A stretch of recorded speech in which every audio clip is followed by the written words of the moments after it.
As I would have told you earlier, research starts from identification of a particular problem. Research tries to find a solution for a problem. So research problem or identification of research problem becomes very, very significant in your research process. In today's class, we are going to see how to identify a problem, how to select one single problem from multiple problems, and how to move forward with formulation of objectives, formulation of hypotheses, etc., based on a particular research problem. So this is the agenda for today's class. Now let's start with the first slide, which is the research problem. So what is a research problem? Now organizations might have, now we are doing a subject called as applied management research. So in management area, in companies, what could be the major problems that companies are facing for which they want a solution? Come out with one or two examples quickly.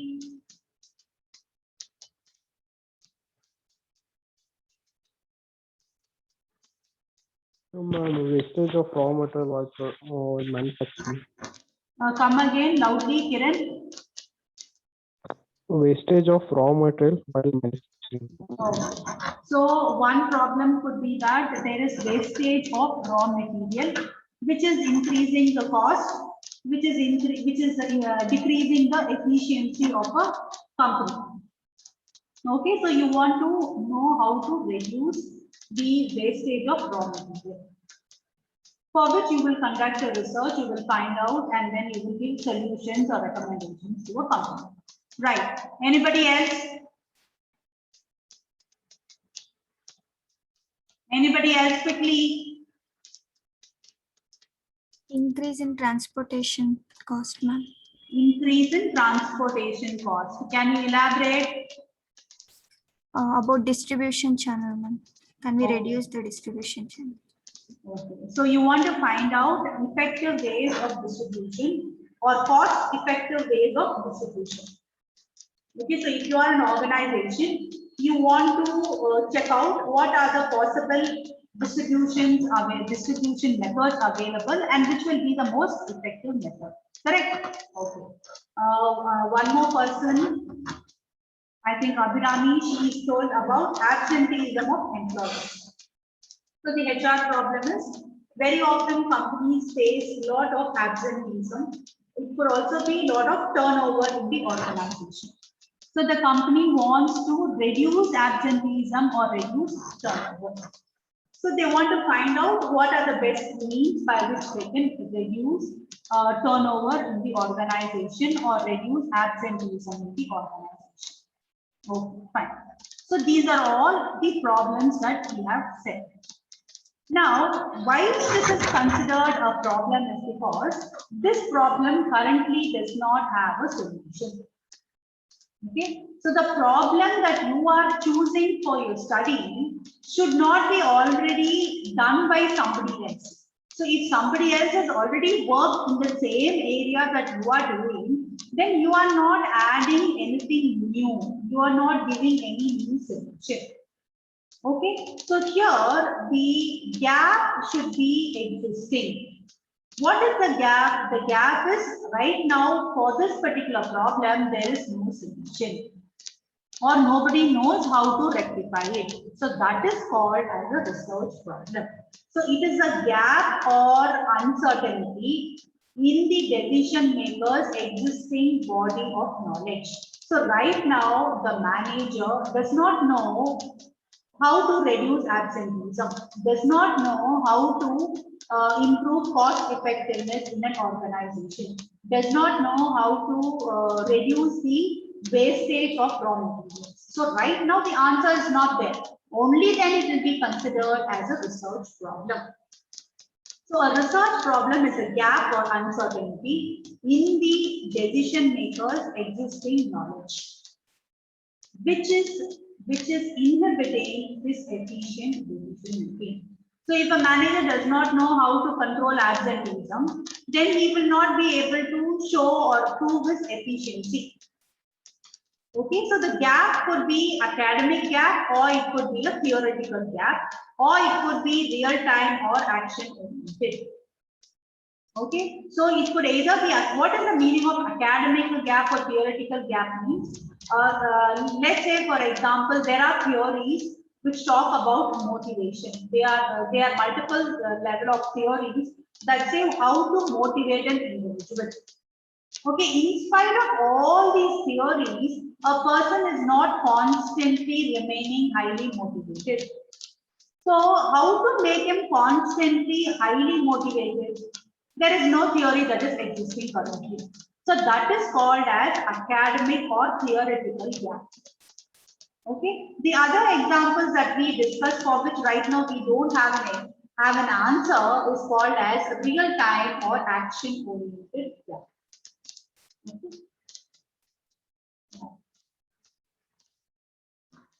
So the research problem refers to some difficulty the researcher experiences in the context of either theoretical or practical situation and wants to obtain solution for the same. So right now the answer is not there. He is trying to find an answer for the problem. Now let's discuss how should the problem be? What should be the areas? Dear students, it is very important that you be present in the class before I start the class. I don't want to waste time admitting you inside the class. You should be before 1:30. If the class is at 1:30, you should be before 1:30.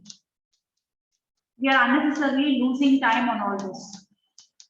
So next is, how should the problem be? Can you give me some answers for this? So you want to choose a research problem for your study. Okay. So how do you think should be your research problem?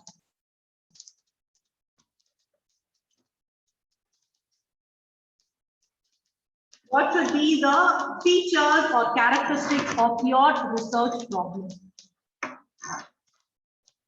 Ma'am, it should be clear. Okay, it should be clearly defined. Okay, fine. Then Unique. it should be unique. Okay, so as I told you, somebody else should not have worked on this and given an answer already. Okay, then anybody else?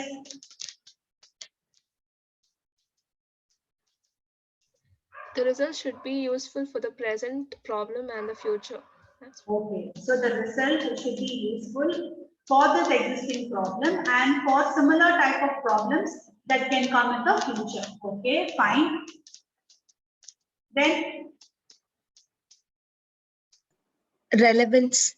okay, it should be relevant. What do you mean by relevance?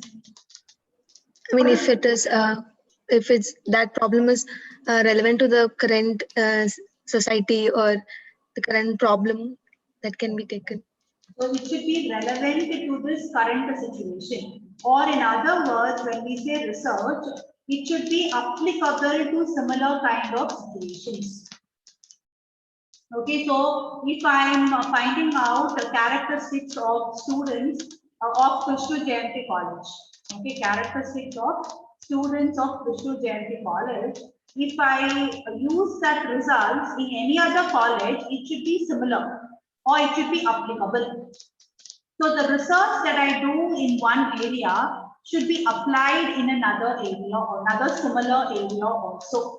So that is called as relevance. It should be relevant. Okay. Anything else? Ma'am, the layman can understand it proper. I mean, it must give a bird view to the layman. Okay. So when we are doing reporting, that will come. So whatever we are telling should be understandable to a layman. And a research problem also should be clear, simple, and well defined. Okay, so you were talking about the simplicity of the research problem. It should not be too much technical in nature. Okay, then. Ma'am, it should be a real problem, not a friction one. Okay, it should be a practical problem. Okay, it should be a practical problem or a real problem. Okay. Anything else? Lab should follow a specific procedure. Okay, it should follow a specific procedure. So while you while you select a research problem, the selection of a research problem or the research identification the process of research problem identification should follow a particular process as well. Now we are talking about the research problem. So the research problem should be such that I am able to collect the data. Supposing I am asking one of you, okay, I'm asking you all, you are supposed to do this activity. I'm going to ask you all to come out with a research problem in the next 1 week. Okay, in the next 1 week, we are going to ask you to come out with a research problem. Now, supposing you come to me, one of you come to me and say, I want to find out the characteristics of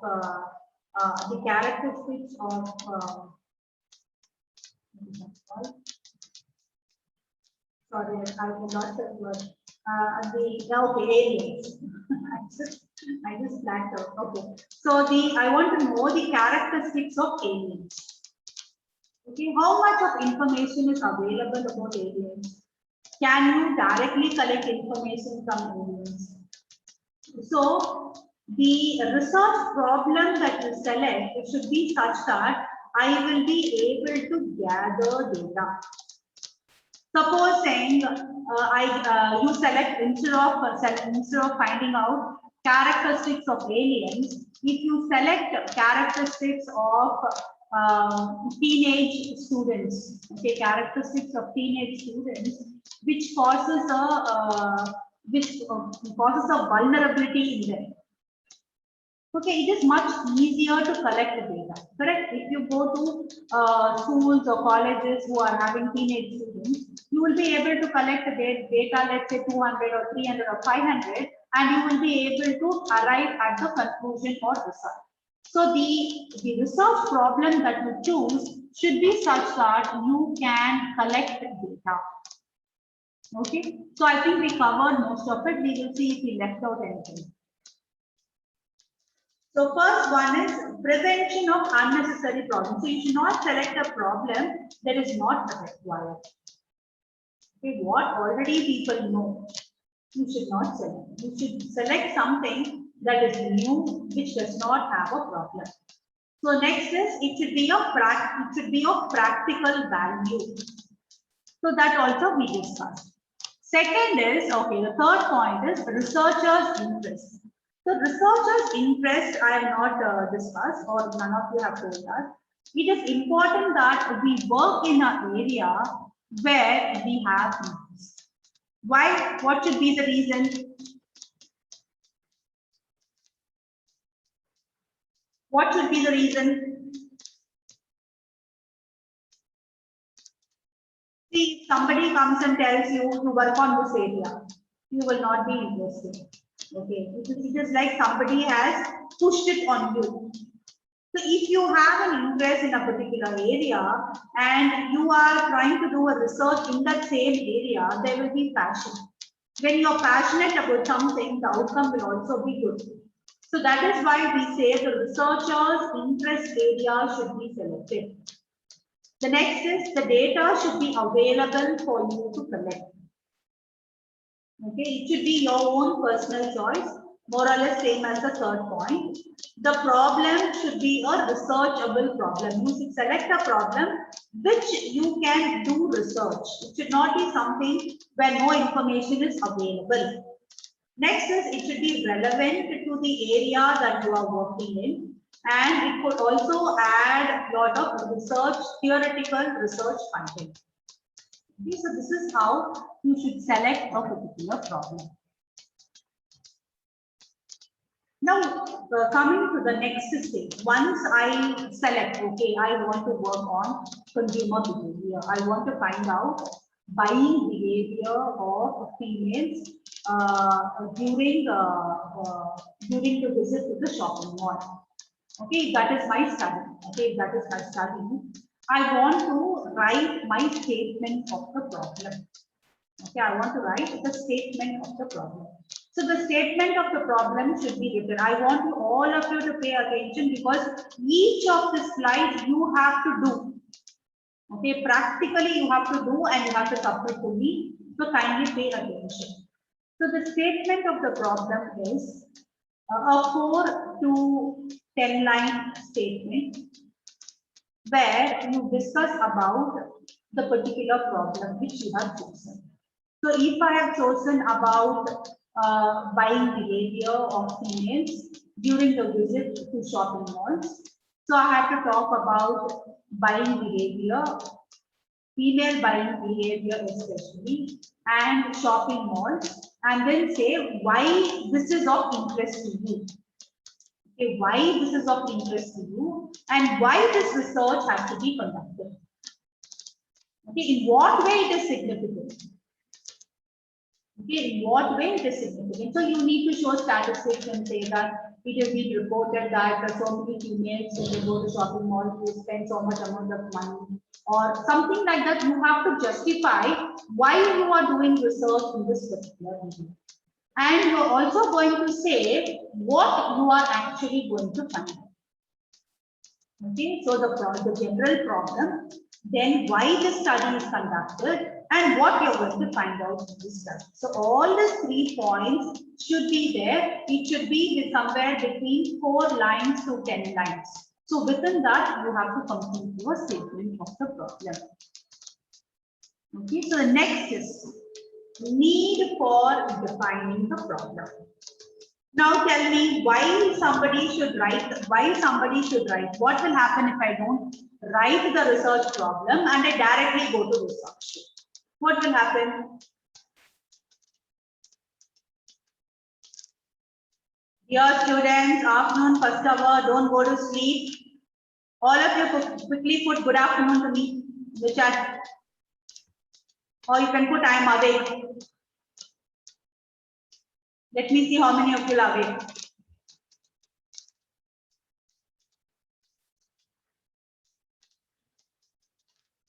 So then why no reply is coming when a question is asked? Ma'am, to get an idea about the thing. To get an idea about what we are going to do. Okay? To the goal. To stick to the goal. It acts as a guideline. It acts because when you know what is your objective, when you know what you want to find out, when you know which area you're working, you will not move away from the area. Okay, so as the people said, to stick to the particular point, to stick to your goal, to work in the same area, to be focused, because research itself means researching something. So you're constantly working on a single area in a focused manner. So that is helping you to get your research. That is helping you to get results in your research problem. Okay, so a proper definition of the research problem will keep the researcher on track, will give more clarity. A clear research design is possible and the research process will be very, very smooth. Okay. So these are the reasons why we need to define the research problem. Okay. Next comes the research identification, the problem identification process. So this diagram, it talks about every organization has multiple problems. Every manager on a day-to-day basis has to decide or has to take decisions for which he requires information. So let's stick on to the first problem that somebody spoke about.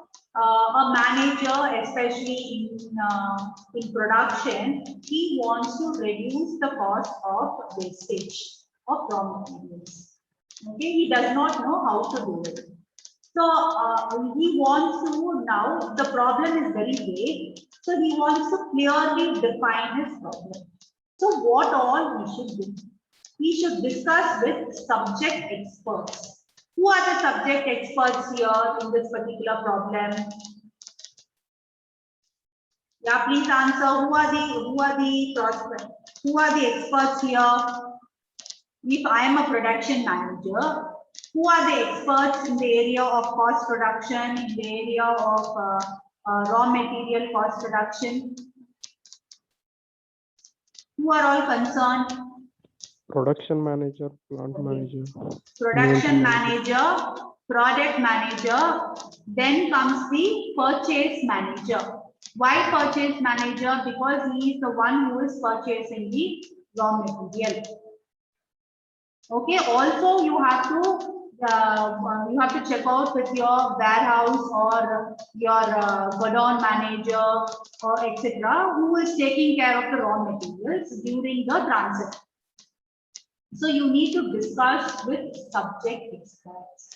Next is, if there is any other study which is conducted in a similar area. So the first one is discussion. Second one is review of existing literature. What is existing literature? The research which is already being conducted in a similar area. Okay, in a similar or in a close area is called as review of literature. So you have to find out, is there any study done by companies on this particular cost reduction area, especially cost reduction of raw material, etc. So they might have come to certain findings or certain conclusion which you can keep in mind. The next one is organization-wide analysis has to be done.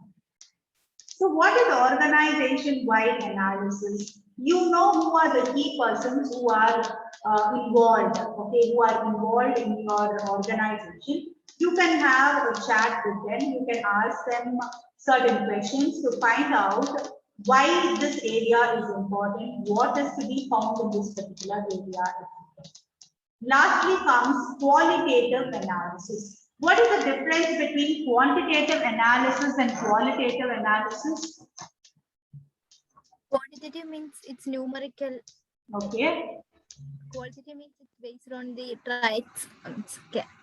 Based on the perception, based on the opinion, based on surveys, etc. Okay. So qualitative is more subjective in nature, whereas quantitative is more objective in nature. So you also have to collect qualitative information from various stakeholders related to the particular problem.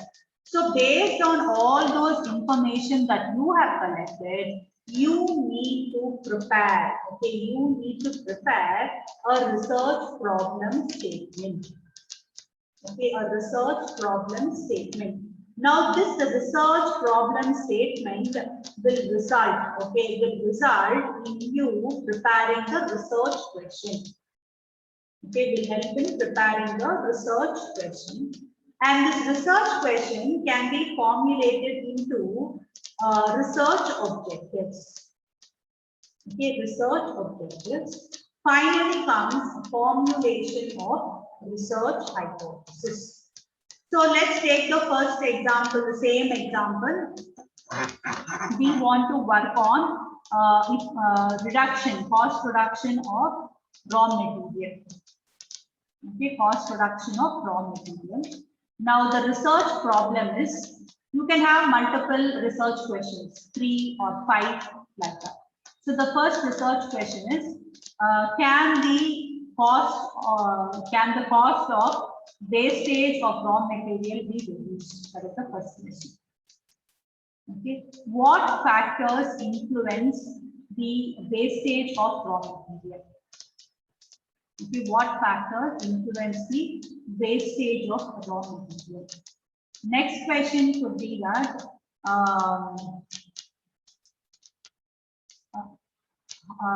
what factors will reduce the cost? Okay, what factors will reduce the cost of raw material? Okay, so these could be the pre-research questions. Now, based on the research questions, you have to frame your research objective to find out. So, whenever you're writing a research objective, you should start with 2. Okay, the objective should always start with the word 2. So, you can say to study, to investigate, to infer, to find out, to predict. You can use any of these words. So to identify, okay, to identify whether the cost of raw materials can be reduced. That is the first objective. Second objective, I'm going to ask you, so you better pay attention. Okay, the second research objective is to find out the factors influencing the wastage of raw material. Third one is to find out factors influencing cost of raw material. Okay, so first we wrote the research question, then we wrote the research objective. Now we are going to write the research hypothesis. Okay, now we are going to write the research hypothesis. So how to write a research hypothesis? The research objective started with the word to. Okay, research objective started with the word to. Research hypothesis will start with the word there is no. Okay, there is no. Okay, you should start with the word like that. So how to write the first research hypothesis? There is no possibility of reducing the cost of raw materials. That's the first objective. You cannot reduce the wastage of raw materials. So there is no possibility of reducing wastage of raw material. Second hypothesis is there are no factors that influence the wastage of raw material. Third one is there are no factors that influence the cost reduction of raw materials. Okay, is it clear to all of you? Yes, no? Yes, ma'am. You want me to repeat? Can we try out with another example? Yes, ma'am. Okay.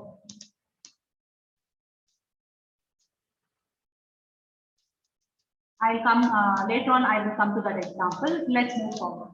So next we are going to see problem identification process, which we have seen in the diagrammatic representation. The same thing is given here.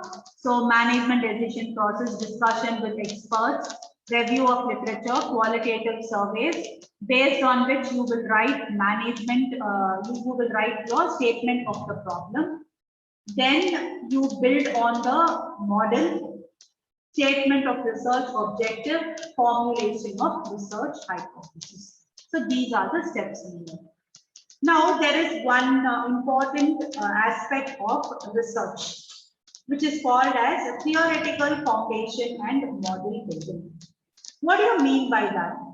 See, I have spoken earlier regarding having two variables, one variable impacting another variable. Okay.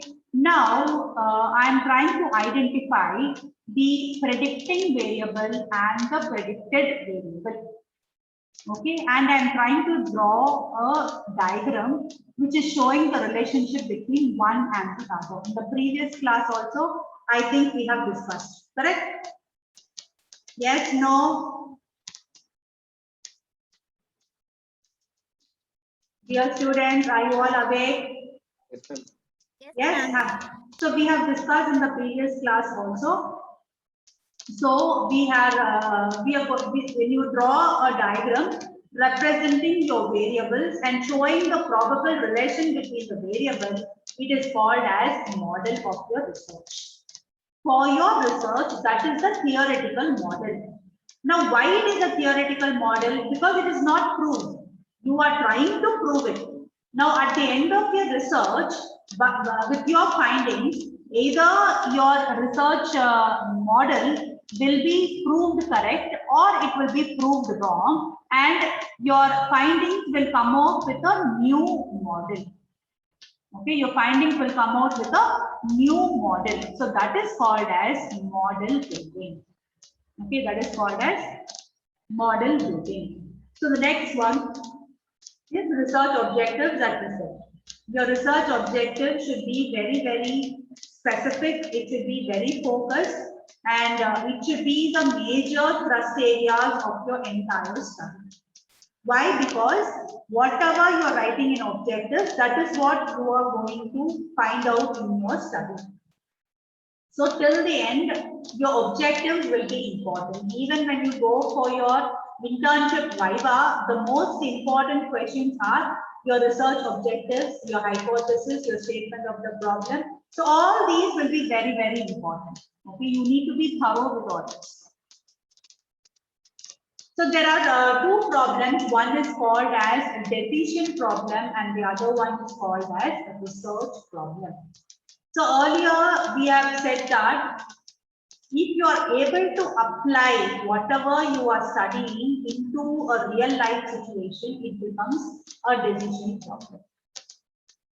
Okay, in specific terms, in a particular business, in a particular industry, in a particular company, in a particular domain, you are trying to find a problem very specific to that, then it becomes a decision problem. If it is not specific in nature, then it becomes a research problem. I will give you one example for a research problem, one example for decision problem. Okay, characteristics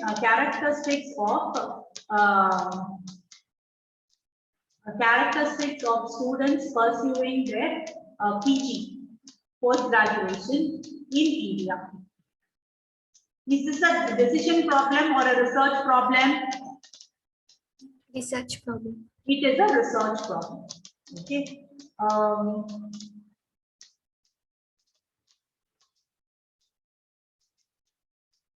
Use of to find out effectiveness of online media, effect of online media to sell electronic goods to youngsters. Is this a decision problem or a research problem? Decision. It is a decision problem. Okay, anything that could be immediately used in an organization for its benefit is called as a decision problem. Throughout the class, you keep entering the class name. I'm not going to go into each problem. Okay, let me call somebody.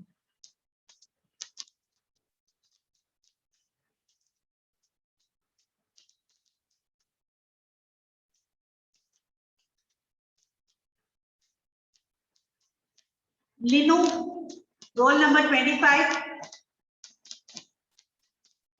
Yes, ma'am. Read all the examples of decision problem. Okay. What should be done to increase the customer base of organic products in the domestic market? How to reduce turnover rates in the BPO sector? Third one, how to improve the delivery process of BTEX hearing aids in India? Should the company continue with its existing security services vendor or look at an alternative? Fifth one, can the housing and the real estate growth be accelerated? And sixth one, whom should ICICI choose as its next managing director, Mr. ABC or Mr. XYZ? These are all examples of decision problem. Ritwich, roll number 42. Yes, ma'am. Yeah, please read all the research problems. Both are related. You will know the difference when you read. Yeah. Quickly. Ma'am, can you repeat? The voice got break. Read all the research problems.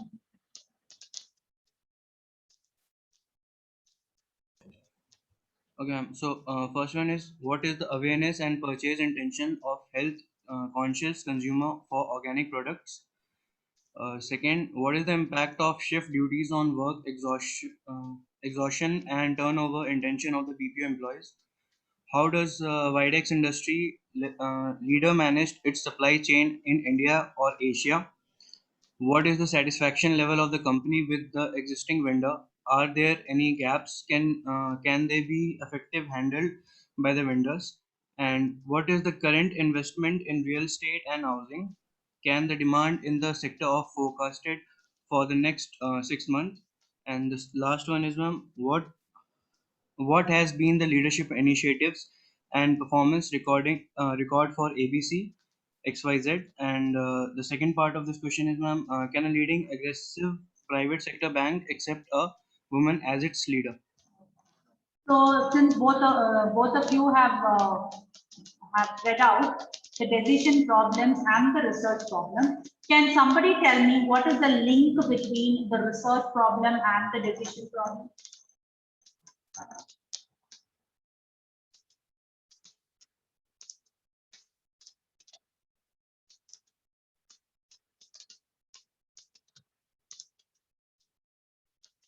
Yeah, Alia.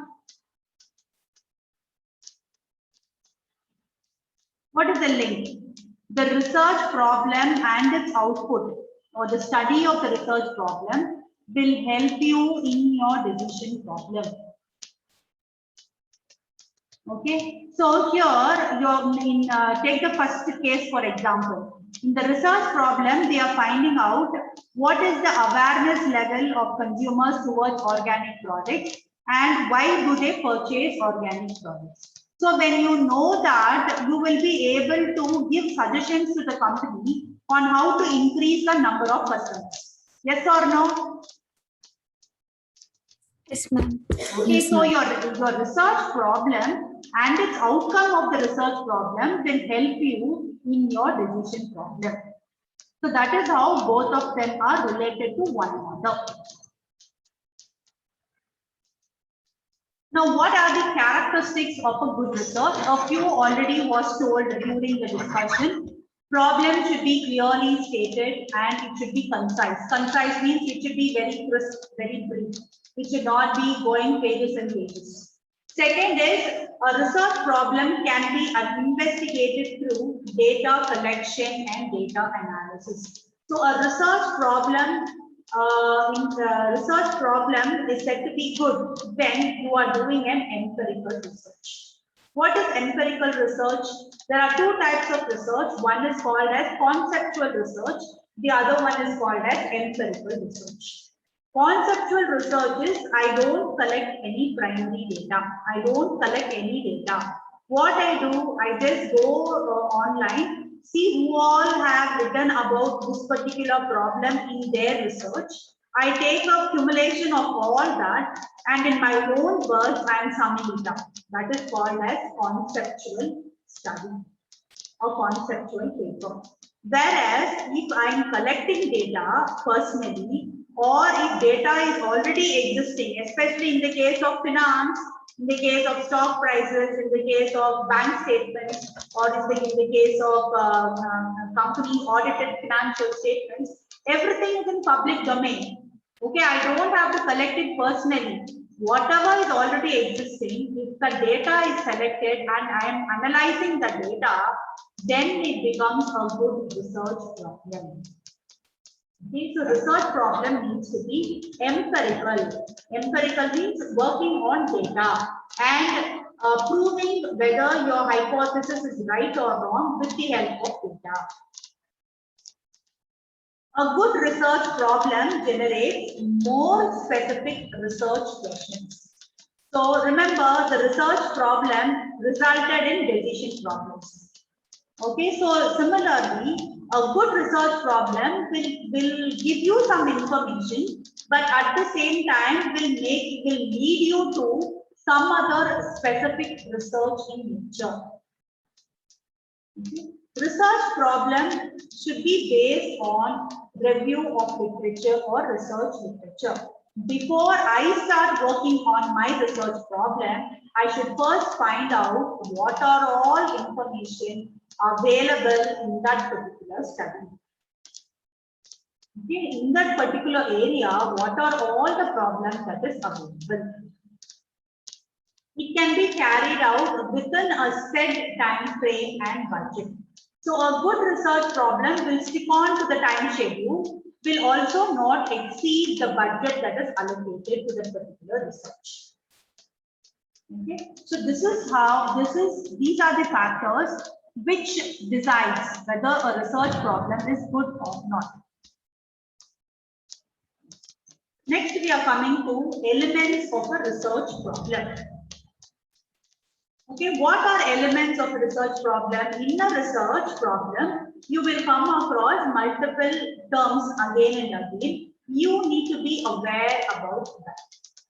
So the first one is unit of analysis. So what is the meaning of unit of analysis? From whom are you collecting the information? Okay, from whom are you collecting the information? Now I will give you some examples. You need to tell me what is the unit of analysis. The example is a study on employee satisfaction towards reward and recognition. What is your unit of analysis here? From whom will you collect information? Employee. Employee. So unit of analysis becomes employees. The next is a study on customer satisfaction towards OTP. From customers. Customers. So customers of a particular product. Okay, so that is. Next is a study on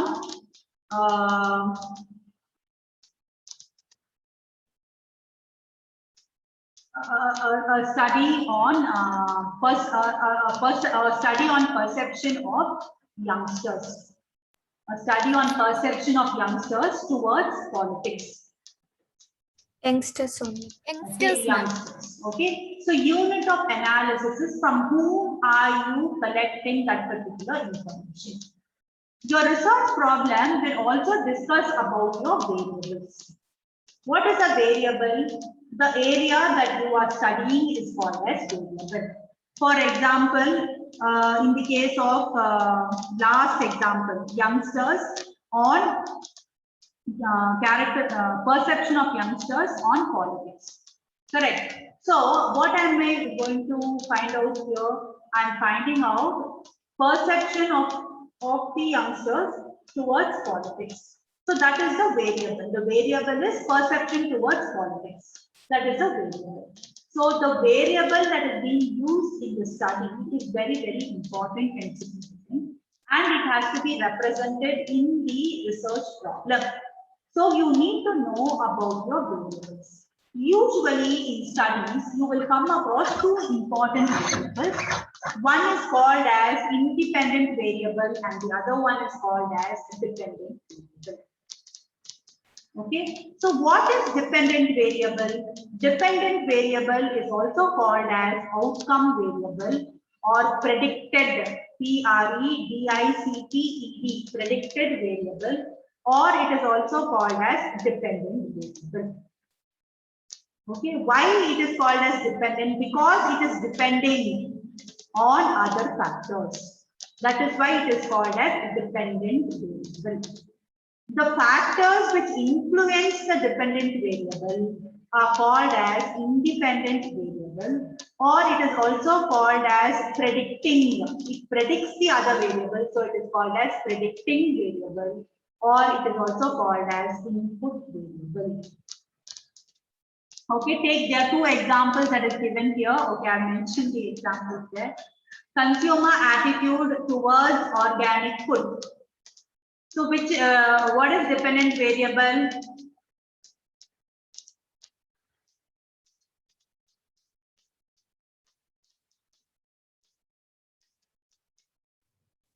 Consumer attitude, ma'am. Consumer attitude is a dependent variable. In that case, there are no two independent. There are no independent and dependent variables. There is only one variable. There is consumer attitude. You are finding out consumer attitude towards organic foods. In the next example, healthy lifestyle impacts organic purchase decision. So in this, you have two variables. So what are the two variables?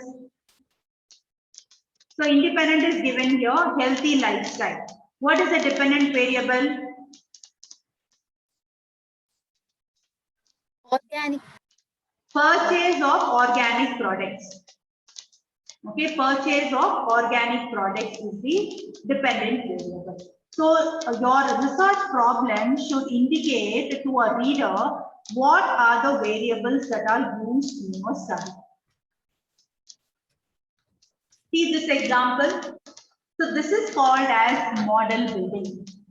Okay, this is called as theoretical model.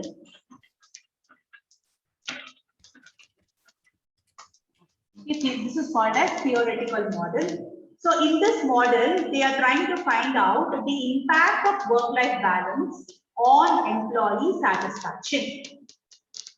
Okay, so work-life balance is independent variable. Employee satisfaction is dependent variable. Okay, employee satisfaction is a dependent variable. This will take time. I need to explain in detail moderating, mediating variables, which I will do in the coming class. So as of now, is there any doubt till what I have taught today? Please answer. No, ma'am. No, so it's clear. Okay, so we will end up. Can any one of you give me an example of a study where independent and dependent variable can be identified?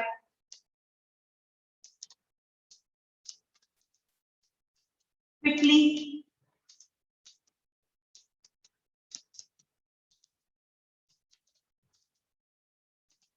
Please answer the question.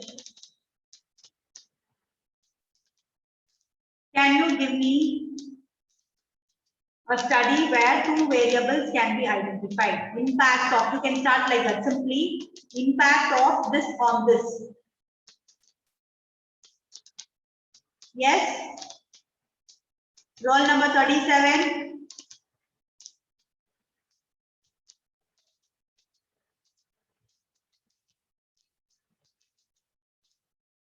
Not there? Roll number 100.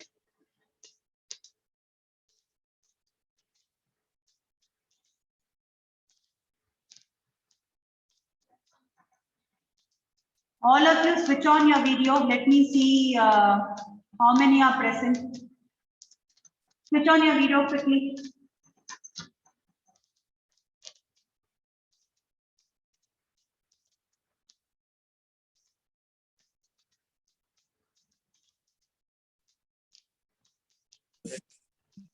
Okay, Abhirami Prakasan has given me an example, impact of AI on banking sector. Abhirami, in this impact of AI on banking sector, on what of banking sector? So you should specify in banking sector what you want to find out. So performance of banking sector, or is it effectiveness of banking sector, or is it something else? Okay, so AI is the independent variable and banking sector, effectiveness of the banking sector is the dependent variable. Fine. Okay, so with this we'll stop. We will continue in the next class. Thank you. Bye. See you. Thank you, ma'am. Thank you, ma'am. Thank you, ma'am.